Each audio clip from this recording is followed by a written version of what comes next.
everyone. Before we begin, I just want to make sure that everyone knows that there are cameras here and this event is being filmed, and so you might end up on video.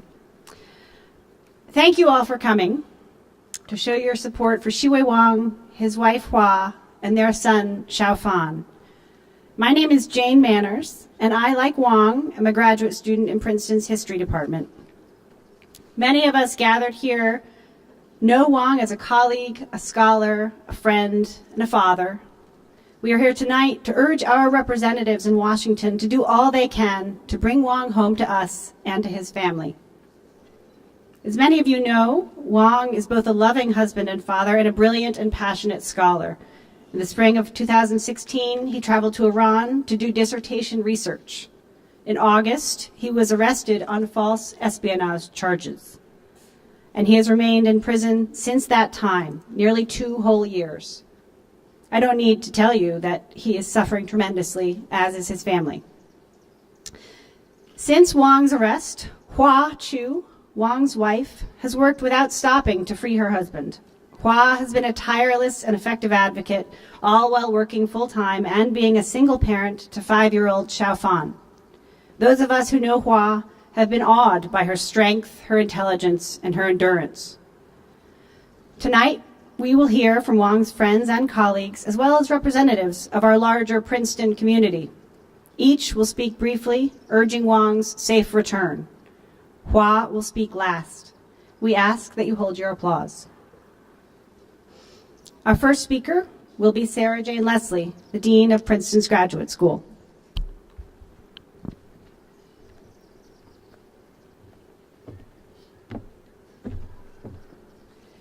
Thank you, Jane. And on behalf of Princeton University and all of us at the Graduate School, thank you so much to everyone here for coming out this evening to show your support for Wang and his family. We are grateful that tonight's gathering has brought together not only Wang's friends and colleagues who know him well, but also so many others who are moved by his unjust and unjustifiable captivity.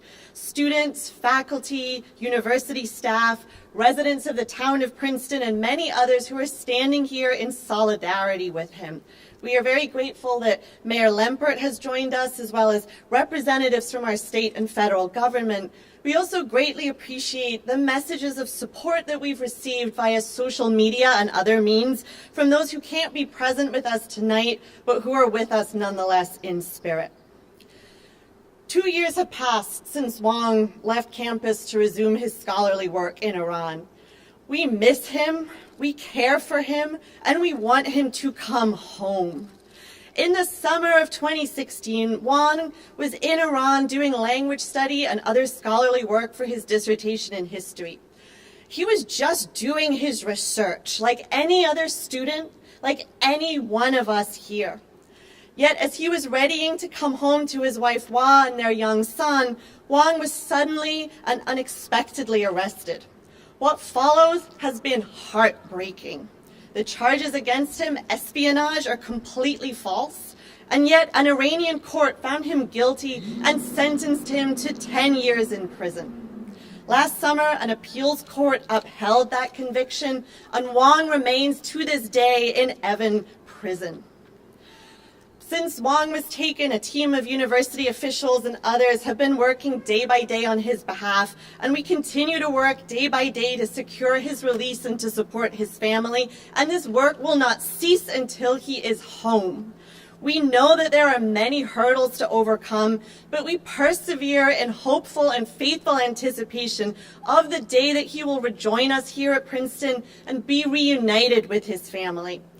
Hua, please know that the university cares deeply for Wang, for you, and for Xiaofan. You have shown unbelievable courage, loving devotion, and unflagging determination in all your efforts to free your husband. You are an inspiration and an example to us all, and I stand in awe of you, Hua. And I think all of us here, we stand with you every hour of every day. We hope that the support and commitment displayed here will help sustain you and remind you of the commitment that we all share to bring Wang home.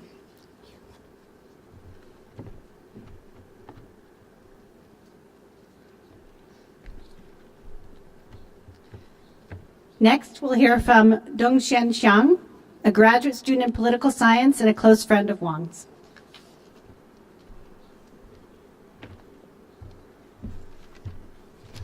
Thank you all for coming. It is widely known that many universities in the world are at risk, and academic freedom is under threat, either by populist movements or by governmental censorship. We are deeply concerned with our freedom and the freedom of our colleagues. We are debating about the best strategies to defend our invaluable independence. But tonight, in this rally, we would like to remind the Princeton community that a graduate student has been suffering both physically and mentally under a notoriously arbitrary regime after he did some archival work in the country which had nothing to do with his contemporary politics. He is one of us, a dedicated scholar, a loving husband, a caring father. He is Xiyue Wang, a PhD student in history at Princeton University. I started to know Xiyue shortly before he was arrested in Iran. In April 2016, when he returned to Princeton after the first session of his study in Iran, I was invited by a friend to an informal lunch with him and was quickly impressed by his erudition, enthusiasm, and keen intelligence. I have long been admiring historians, and Xiyue fits my conception of an ideal historian pretty well. Afterwards, we went to the H Mart in Edison together, and he bought a bottle of Korean honey tea for his son, Shaofan.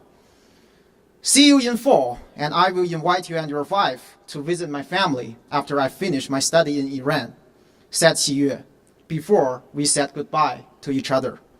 Several months later, I heard the shocking news that he was unjustly confined by the Iranian authority one day before his scheduled return. In the past few months, Xiyue has been allowed to make regular phone calls from the prison, so I get the opportunity to reconnect with him and talk to him almost every other day, averagely for 50 minutes each time. In prison, Xiyue keeps exchanging ideas with his friends in order to maintain his intellectual capacity and mental health.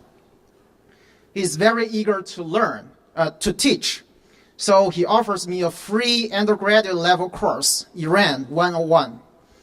He is also eager to learn, so I also offer him a free undergraduate level course, Introduction to Political Theory.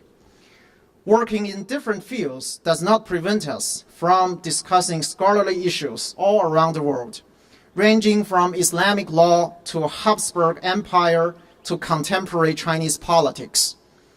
But the most touching moments are when I told Xiyue that I had to go to academic conferences for several days and may not be able to answer your calls. At these moments, I can feel his yearning from the depths of his heart to return to our beautiful campus, to write articles based on his new findings, to attend conferences and meetings, and to reconnect with the academic world. Doing research is a painful process, said Xiyue. But if a scholar is deprived of this very privilege, he does not even know how to live. The U.S. has long been regarded and always regards itself as the torch of freedom and human rights, and Princeton University as the bulwark of academic freedom. Eulogy is not for eulogy's sake, but is meant to be a reminder of their ideals, duties, and obligations. We, as Xiyue's close friends, appeal to broader Princeton community, students, faculty, staff, alumni, as well as all concerned U.S. citizens, for humanitarian support for Xiyue. We urge you to show Princetonian solidarity in order to safeguard academic freedom and prevent any other American students and researchers from suffering what Xiyue and his family have been enduring in the last 21 months since his incarceration. We urge Princeton's Board of Trustees the President of the United States, the Congress, and the Senate to take all necessary actions for the immediate release of Xiyue and bring him home to his beloved family and academic work. May freedom return to Xiyue, and may peace and happiness return to his family. Thank you.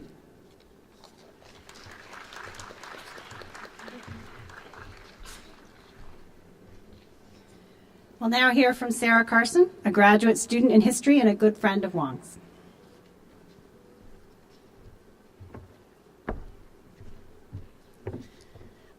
Thank you. I'm honored that Hua asked me to speak here today. I am in Wang Xiue's cohort in the Department of History, and Xiyue was in many of my classes during my first 2 years here at Princeton. He has been a generous fellow classmate and a very thoughtful friend. And in deciding what to say today, I thought I might take some cues from him, from a conversation I was able to have with him about a month ago. He wanted me to know 3 things in particular. First, he made me aware that the conditions in the prison are very difficult and tedious and dangerous to his psychological and physical health. And I and everyone here are very, very worried about him. Second, he told me that he had not been fully aware that his research in Iran might lead to this distressing situation. As historians, our work takes us all over the world, and many of us take leaps of faith during that process. And one of the thoughts that went through my mind the day that I learned of his imprisonment was, could this have been me? And I suspect that many of us might have had that same thought, especially those of us who work in places outside of the US and Europe. Like many of us, Xiyue does not think of Iran as an enemy. He has long been fascinated by this part of the world. He's studied its culture and languages, and his research would provide new information about the region's rich and complex history. And while I don't work on a topic that's relevant to sensitive contemporary issues, neither does Wang Xiyue. His research was on a 19th century Eurasian empire that collapsed in 1925, more than 50 years before the establishment of the Islamic Republic in Iran. And when I did my research, I went through the proper channels, but so did Wang Xiyue. He got those same government permissions that I did. He worked through scholarly organizations and universities to conduct his research. Everything he did was public and appropriate for our profession. And the last thing he wanted me to know is that he hopes we're remembering him here and especially supporting his family. And because he has been in prison for nearly 2 years at this point, some members of this community may not have had the privilege of knowing him. So I want to offer a memory or two of our time as students together. Xiyue made my first years here happier. You might not all be aware, but academia can sometimes be a stressful environment. And Wang and I bonded over not loving the more competitive aspects of academic life or public speaking. But we both love to learn, and we're trying to learn as much about as much of the world as possible. And he was better at it than me because of his many diverse experiences and his very omnivorous interests. I was blown away by his talent with languages and his genuine curiosity. And he gave up a lot to do this work. Throughout our first year here, he would show us photos and videos of his new baby, Xiaofan, who was with Hua back in China. And when he showed us, Xiyue would have this happy and sort of bemused expression on his face. Like, wow, I cannot believe this is my baby. And it made us realize he was sacrificing a lot to pursue this dream, to do important work and scholarship as a historian. When his family was able to come join him, he invited a few of us to his house for the Chinese New Year.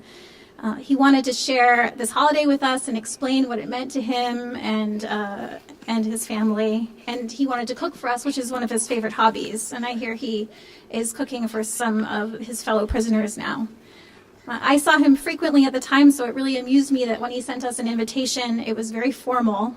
And on that evening, I met Hua and his son for the first time and ate delicious food. And the whole evening was very sweet and thoughtful and really made me feel at home here. Wang Xiyue was an important part of my home here in the first couple of years.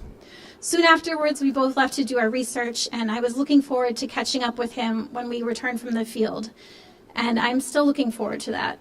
Xiyue is a good and kind and gentle person, and it breaks my heart to know that he has to endure this harrowing and damaging imprisonment.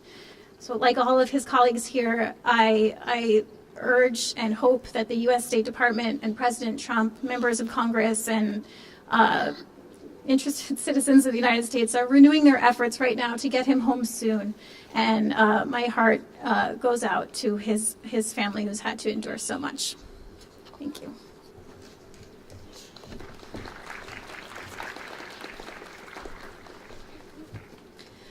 Our next several speakers do not know Wang personally. They are here because Wang's story reaches beyond the university gates.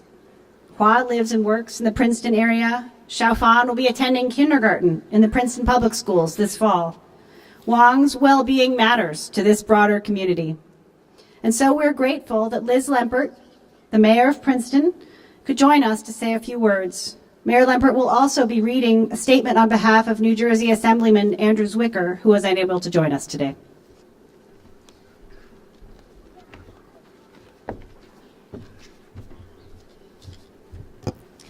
As Mayor of Princeton and on behalf of the wider Princeton community, we stand in solidarity with Wang's family, friends, and colleagues. This is a horrible, unjust, unspeakable ordeal, and it violates everything our community holds dear. As a community, we completely stand with you, we support you, and we are here for you during this dark and difficult time. And we join with you in doing everything we can to bring Wang back home soon and safely. I'd also like to share this message from Assemblyman Andrew Zwicker. As a Princeton University community member and state legislator representing Princeton, I regret that I could not be with you all tonight to show my support for Wang, his family, his friends, and colleagues. The principles that bring us together tonight and to this institution are the rights to intellectual freedom, the freedom to conduct research, pursue knowledge, and express ideas without political interference and without fear of governmental retribution. These principles are fundamental to and cherished by our community and all its members, by this university, and by any advocate for a free and fair democracy. This is not a Republican or Democratic set of principles.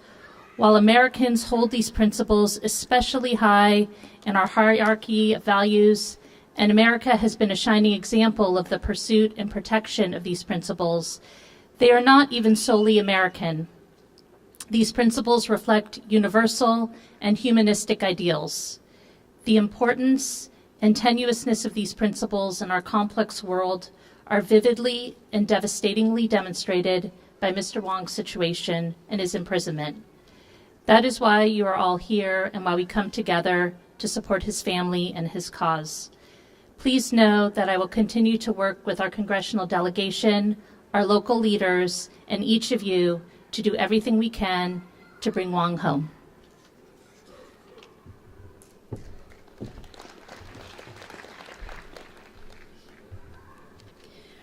New Jersey Senator Robert Menendez is the ranking member of the Senate Foreign Relations Committee. Jeremy Julis, Deputy Director of Constituent Services for Senator Menendez, will read a statement from the senator.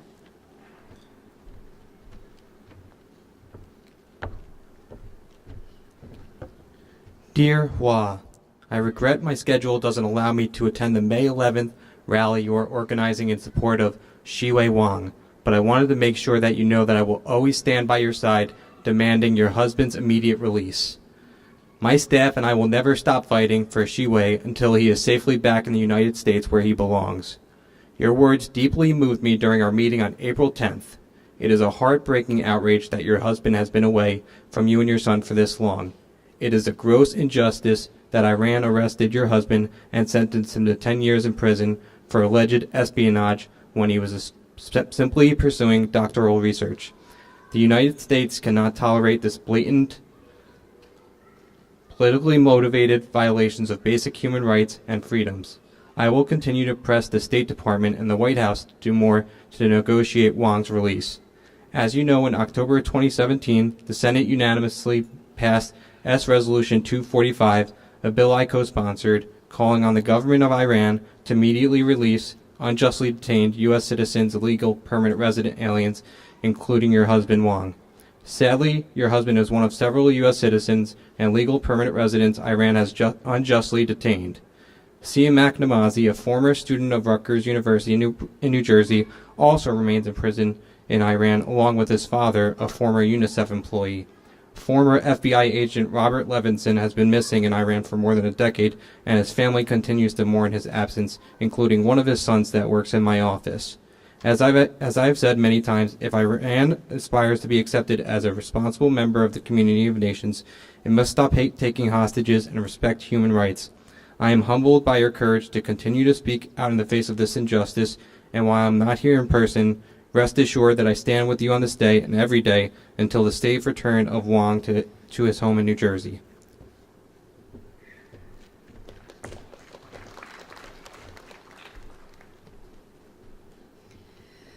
It's now my pleasure to introduce United States Representative Chris Smith from New Jersey's 4th District. Representative Smith currently serves as a senior member on the House Committee on Foreign Affairs and as chairman of the Subcommittee on Global Human Rights. Thank you, Representative Smith, for joining us. I had prepared some longer remarks, but due to the eloquence of the previous speakers, I'll just be very brief. And I want to thank them for their love, their compassion, their empathy for Wang, his wife, with whom I had a long meeting with as well, like Senator Menendez. There can't be a greater ambassador, a woman who loves her husband more and carries with her the clout of saying, I'm speaking for a husband who has done absolutely nothing wrong, and it is time for him to be freed. You know, in the early 1980s, I traveled to Perm Camp 35 in the Ural Mountains and met with a number of prisoners. Nathan Sharansky was one of the most famous prisoners of Perm 35. And I learned a lesson then that I bring to you, which many of you already know, is that one thing we can't do is lose hope. There have been prisoners all over the world, including in Evin Prison, who some people said, oh, they'll never get out. How could that possibly happen? But when we make it a priority in our diplomacy, when we prudently and in a Solomon-like fashion use sanctions in a way that's most likely to achieve a positive outcome, we can see the release of prisoners who are being unjustly incarcerated. Wang did it by the book. Absolutely did it by the book. And all the pre-clearances from Iran before he went there, they welcomed him. The foreign ministry knew he was there doing research. There was nothing, absolutely nothing that was treasonous or was seeking to do any kind of CIA type work, which is what the allegations have been. Nothing. Your case, Wang's case, reminds me of some of the other cases we've had coming out of Iran. I'll never forget Pastor Abedini meeting with his wife, Magme, who first went to the State Department, who said, this is several years ago, that there was nothing they could do. She did come to Congress, and in a bipartisan way, we rallied behind her and the other prisoners, and eventually he got out. I believe that if we work in a bipartisan way, if we use the leverage that we have, and it is considerable, we can effectuate the release of Wang and the other Americans who are being held. I think we need to get our Europeans much more further involved. They have academics who travel to Iran as well. They are at risk as well. This is, as Wang's good friend and colleague spoke earlier, this is an issue of academic freedom. I've asked Hua Chu if she would like to have a congressional hearing. I would chair it. We would love to hear a wife tell the story, as Magme did so eloquently on behalf of her husband, and then more people will take notice. And finally, I want to say how grateful I am that all of you are here too. I appreciate the invite, but all of us are here to rally behind a great man.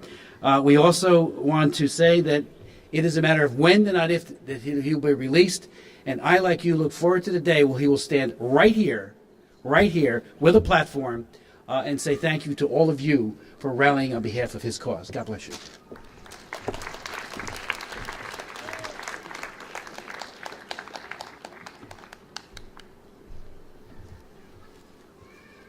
Our last speaker of the evening will be Hua Chu, Wang's wife. As Hua speaks, volunteers will be passing out candles, which we ask that you keep lit as Hua talks.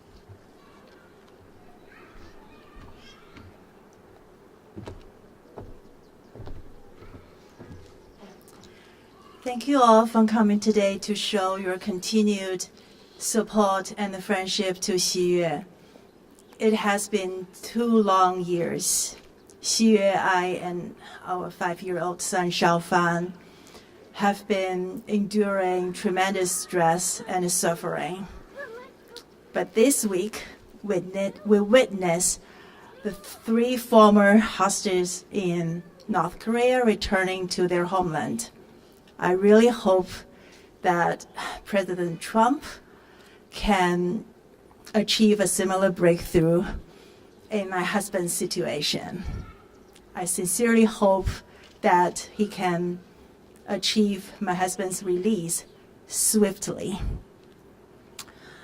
I would like to address the following letter of appeal to Mr. President Trump.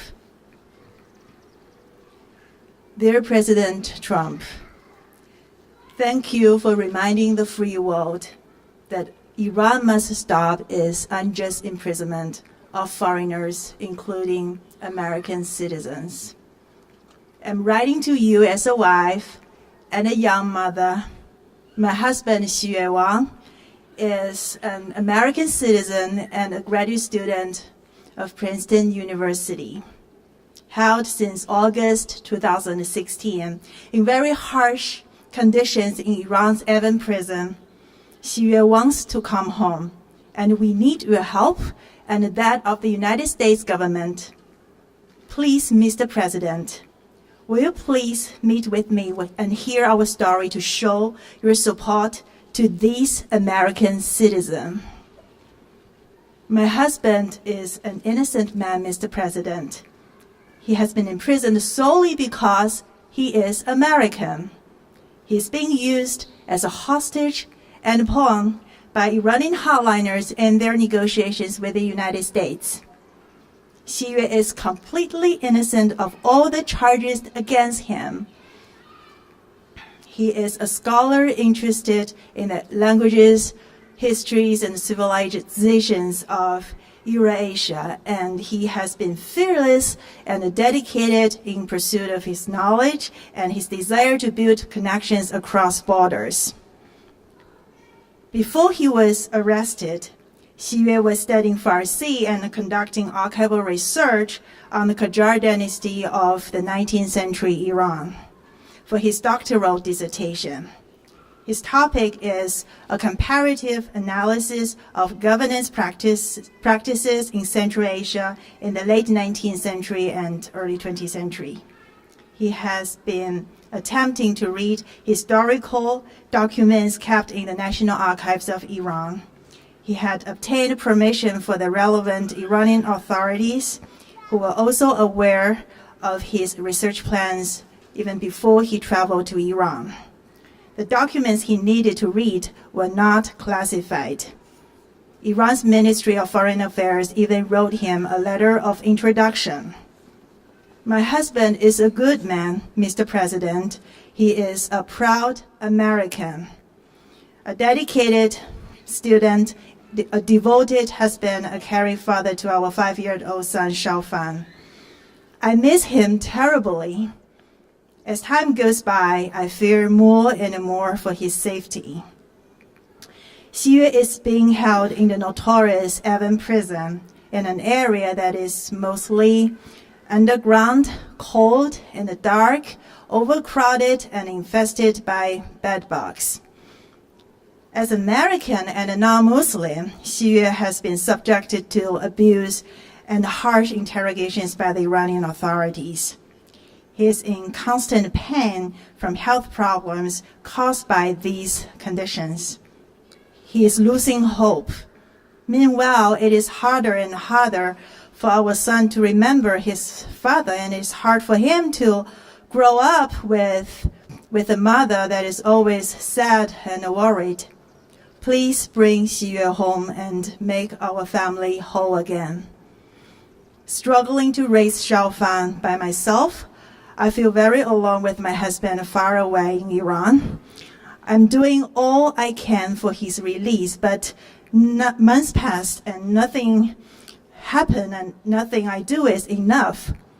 I'm very grateful for the help that Xiyue and I have received from Princeton University and the State Department. But, Mr. President, without your help, I'm afraid that nothing will happen. You are a skilled negotiator that brought North Korea to the bargaining table that other presidents and conventional diplomats have failed. Sir, I hope that you will carry on this good work to bring this innocent American home. This innocent American scholar that is being held by the Iranian regime, to bring him home as well. Only you can bring him home. Please, Mr. President, you are our hope, and we are counting on you. I would like to thank you once again for all your solidarity at this moment. I especially would like to thank all the organizers and volunteers for their hard work. They have been working tirelessly day and night in the past few weeks to make this event happen. That is important for Xiyue to keep his spirits high.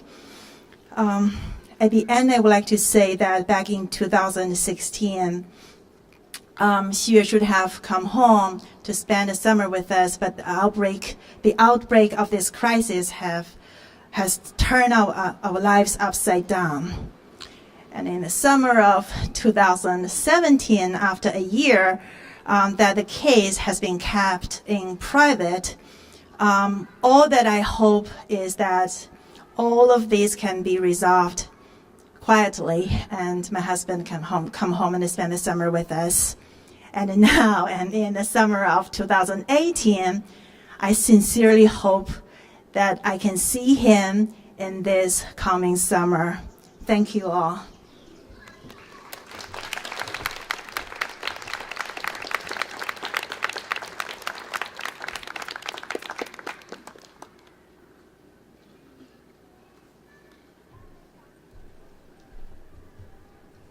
That's our last and most powerful speaker. Thank you, Hua. Thank you all for coming, for showing your solidarity, as Hua said, with Hua and with Xiaofan.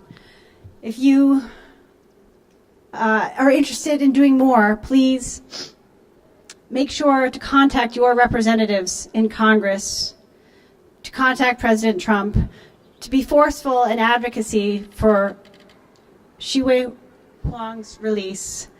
We do have a Twitter hashtag that you can follow. Please be vocal in your support of Xiyue Wang. Thank you.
Thank you.